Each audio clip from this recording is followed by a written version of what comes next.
KaijuPub.com at Tokyo Game Show 2014 with Tales of Games and the whole Barkley's Shut Up and Jam Guide and universe. Hi, thanks for coming. Welcome to the madness. Yeah, exactly. It's an interesting one for Japan, right? I mean, like JRPGs, lots of nostalgia there. The Barkley's Shut Up and Jamiverse. Yeah, not so much. Yeah, I don't know what we didn't really know what to expect. I mean, basketball doesn't necessarily translate over. I think this game which our Tactixx basketball thing registers a lot more, like because it's a sport.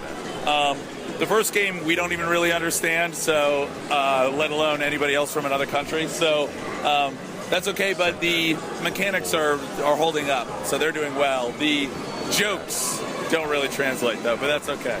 That's a tough thing, yeah. Are you working with anyone to localize the game for Japan? That's kind of the reason why we came. One of the big reasons was to find somebody who sort of got the game from not just a straight translation standpoint, but more something that was, they could get the humor, whether the humor actually can be preserved or just transferred into something that made sense or mirrored the game in Japan. It would be really cool. So we've made some leads where it's looking good. You'd find someone with a slam dunk license and just take all that. Hey, that would be nice. That would be nice, yeah, like a slam dunk. That would be cool, like skin it with slam dunk or something. That would be cool. We actually did, to tell a little story, we did this Tactixx game actually can be played physically, like a live version of the game.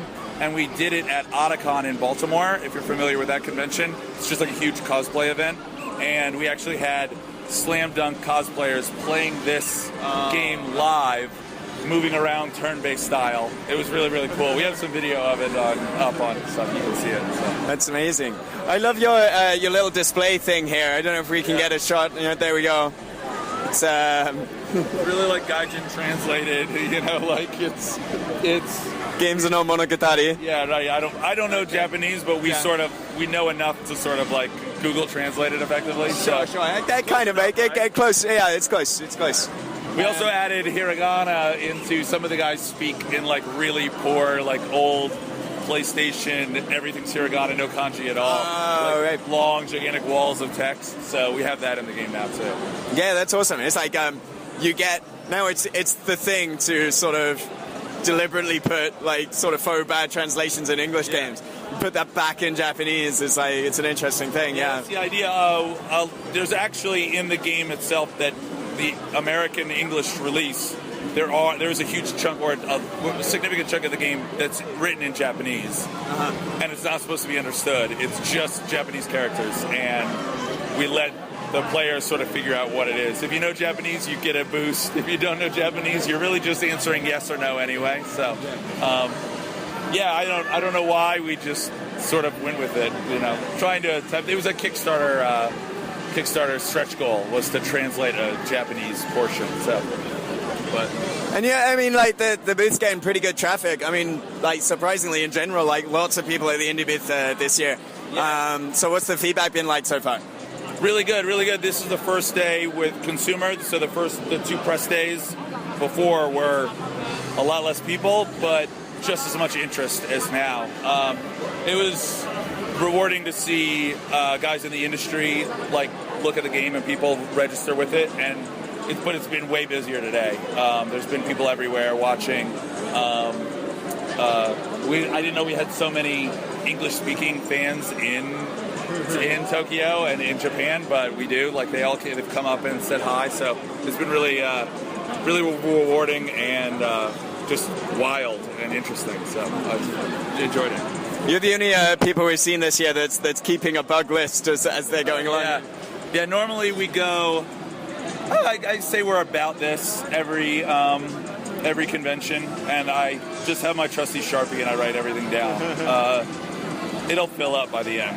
Yeah, but we got a long way to go on the game. We got a long way to go, but we're not afraid to bear our bugs.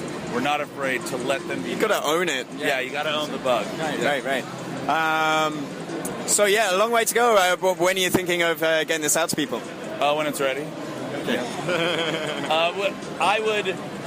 We obviously have a budget, and the money will eventually run out, and so I think we'll just go as far as we can and then put it out.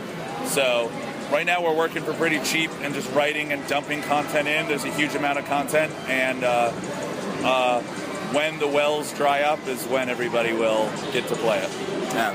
And PC, mobile, physical? The game itself, Barkley 2 itself, is PC, Mac, and Linux, but we make it in Game Maker, so hopefully we can get to the PlayStation and Xbox stuff. The Tactixx game is touch mobile, iOS, Android, Windows Phone, which doesn't exist yet. But so we're spreading out, getting everybody. Yeah. Presumably near some sort of obscene basketball court in a weird cosplay convention near you. Yeah, that would be great. I don't know if we'll ever actually do the live thing again, but it was really awesome to have it at least done once. So some pretty slam and dunks there. Yeah, some slam jams for sure. So. All right, best of luck with the show. Right. Have a good one. Cheers. Thank you very much. Thanks.